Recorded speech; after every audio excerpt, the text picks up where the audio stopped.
Session is open for questions now.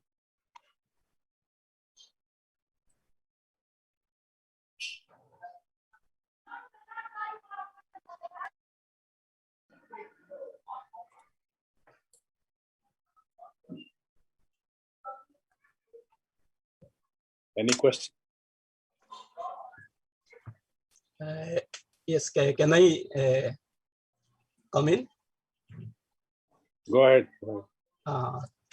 First of all, thanks to the IACTA organizers, and thanks to the moderator and all the speakers and all the panelists. The speakers are extraordinary in their presentation. My first question to Srinivas sir is that yes, when we are coming to the first point, that is the thoracoabdominal thing, whether we'll use only the X-ray, or we can go to the ultrasound to know the liver and spleen things.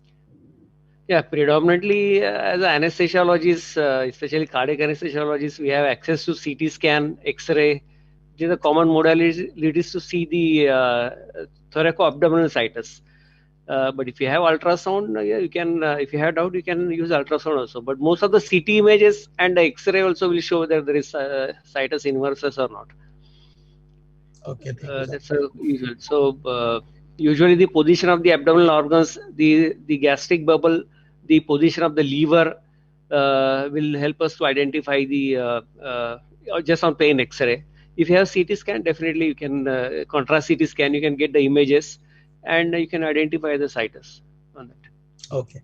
Then in the segmental approach, I think should we also? I think it will complete if we will trace the venous connections, like the pulmonary venous connections, and the to know the TAPVC and partial or its total, and the pulmonary connection and the systemic venous connections, so that will complete the segmental approach and to have a complete diagnosis. Yeah, usually the pulmonary veins are identified along with the left atrium, and the systemic veins, SVC, IVC, along with the right atrium usually. And there are definitely, they are incorporated in the segmental analysis. So when you see the pulmonary venous drainage to the left side, or the SVC, IVC drainage to the right side, definitely they'll be incorporated in the analysis, segmental analysis. So definitely it should be included in the comprehensive examination. Okay, then the last one is like pediatrics means it's neonates and the small kids, they are with complex congenital anomalies.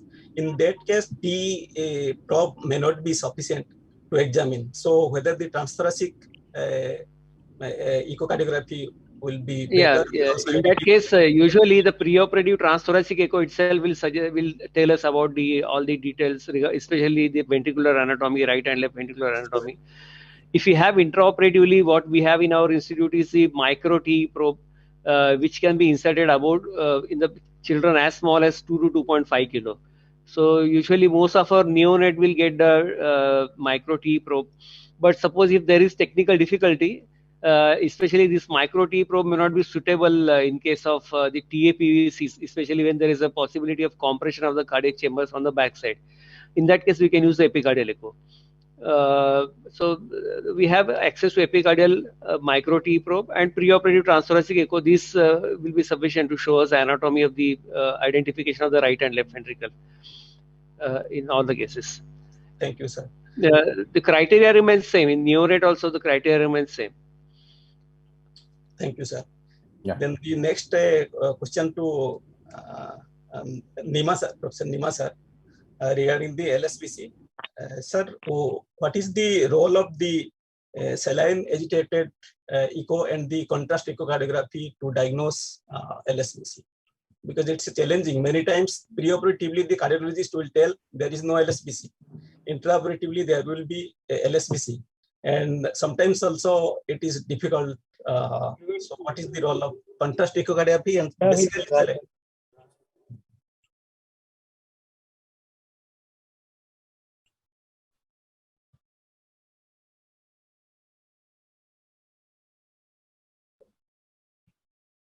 Hello. Seems like Dr. Nima is offline. Till we get back to him online, can I have a couple of questions on the chat box?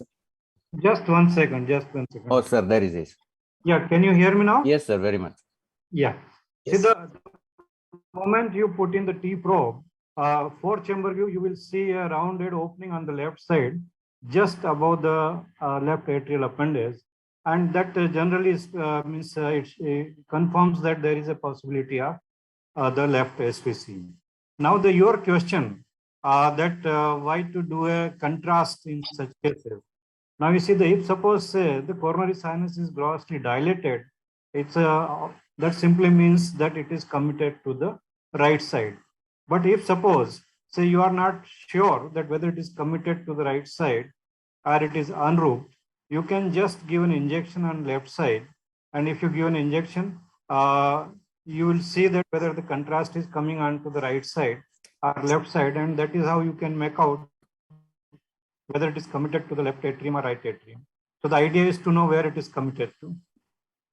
Thank you. Okay, sir. Thanks, Nima. Sir. So another thing to add, what's your opinion? Sir, a couple of points to just ask Dr. Srinivas.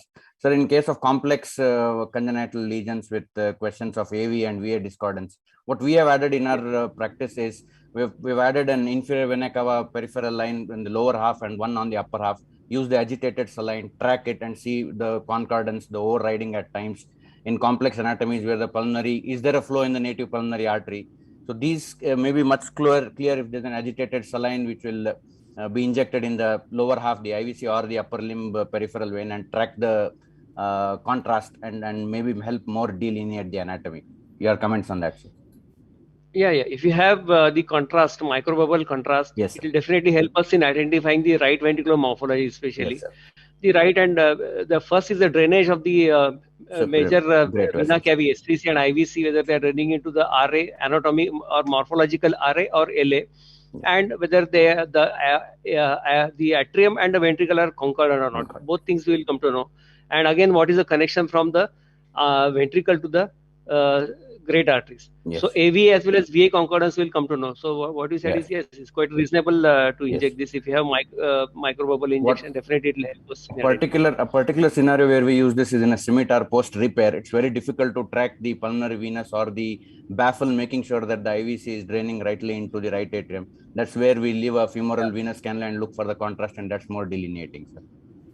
Yes, sir. Yeah, but usually what I found is if you have a combination of intraoperative T as well as the epicardial echo, yes, sir, most of the diagnosis is made certain. I don't remember in last 7-8 years after we started using both intraoperative T and epicardial echo, we missed anything for the postoperative period. Wonderful. Even though we have left behind a residual VSD, we knew that it is there. Yes. So usually combination of T and epicardial echo will tell us mostly about the things. Thank you, sir. Thanks. Another very important point I would like to highlight Koshi sir's last conclusion statement, that congenital transesophageal echo is a structure-based approach rather than a view-based approach.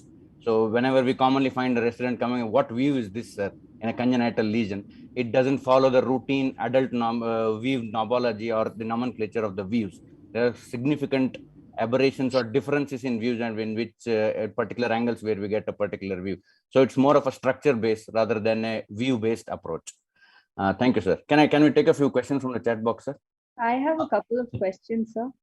Yes, Shruti. I would thank you all for this wonderful talk. I have a couple of questions for Dr. Koshi.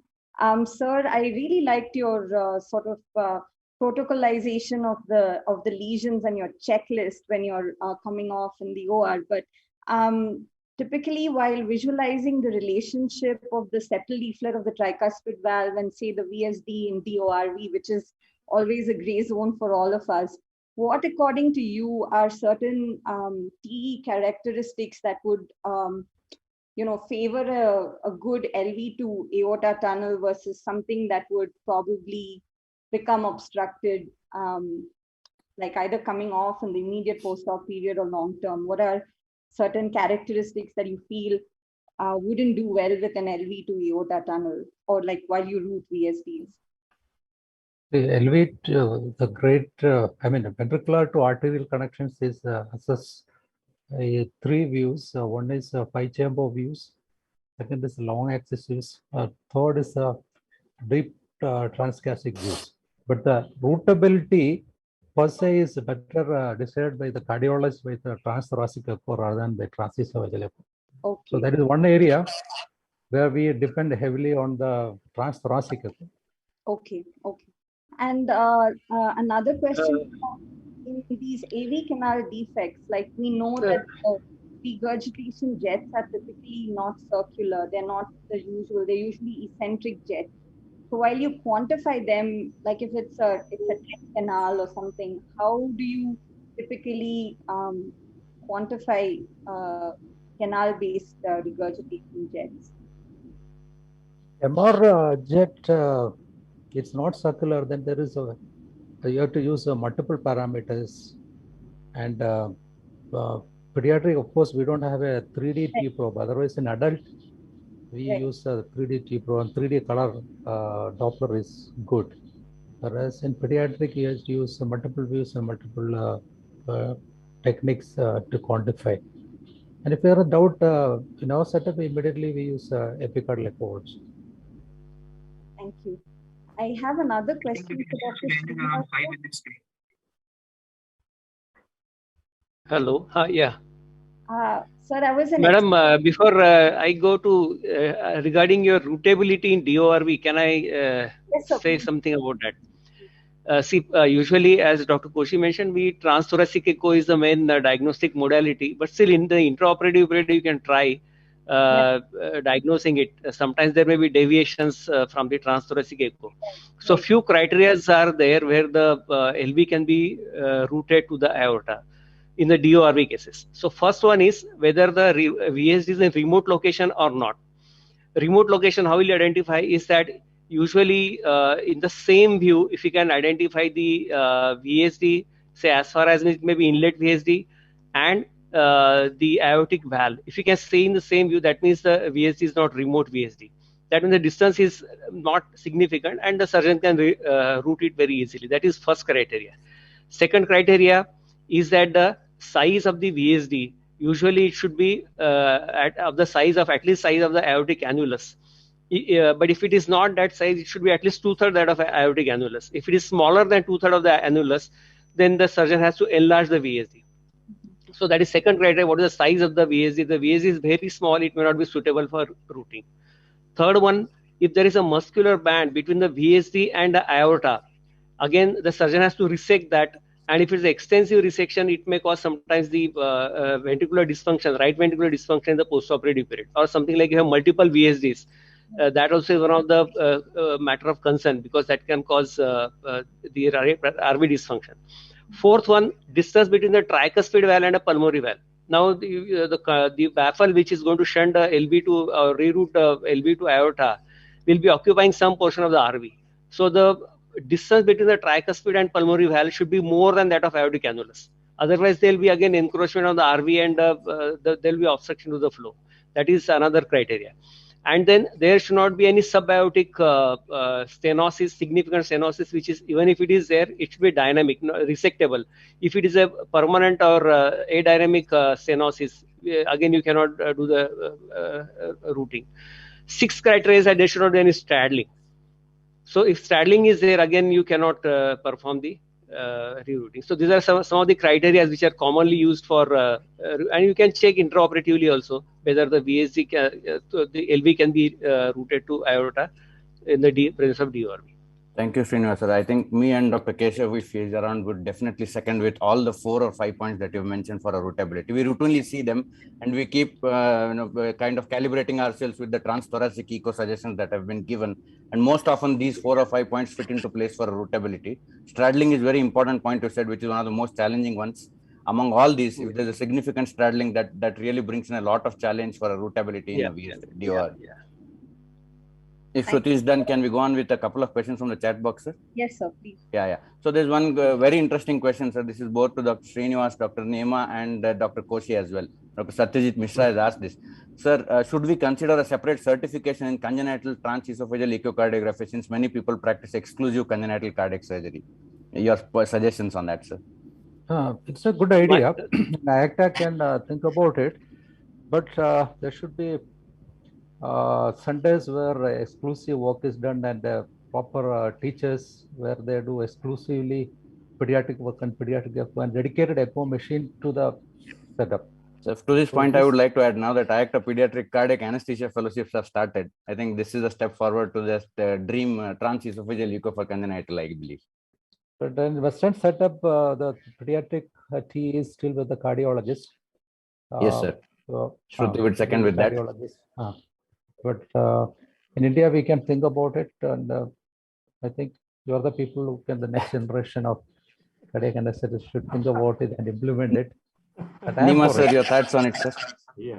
See, we have already started fellowship in pediatric cardiac. Exactly, sir. So I think, see the pediatric T, I mean T for congenital heart disease, it is very much a part of fellowship in pediatric cardiac anesthesia.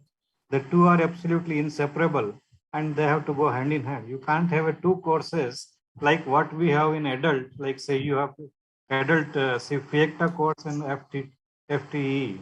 But I think that kind of thing is probably not possible for pediatric one. The T as well as pediatric cardiac anesthesia will go hand in hand. Thanks, sir. Thanks for your input, sir. Thank you, Sridhar. I think we should wind up now and Your go final on to comments, sir. the session with kind permission of the chairperson, Dr. P.V. Suresh. Dr. P.V. Suresh, do you want to make any final comments on this? No, I think it has been a comprehensive session.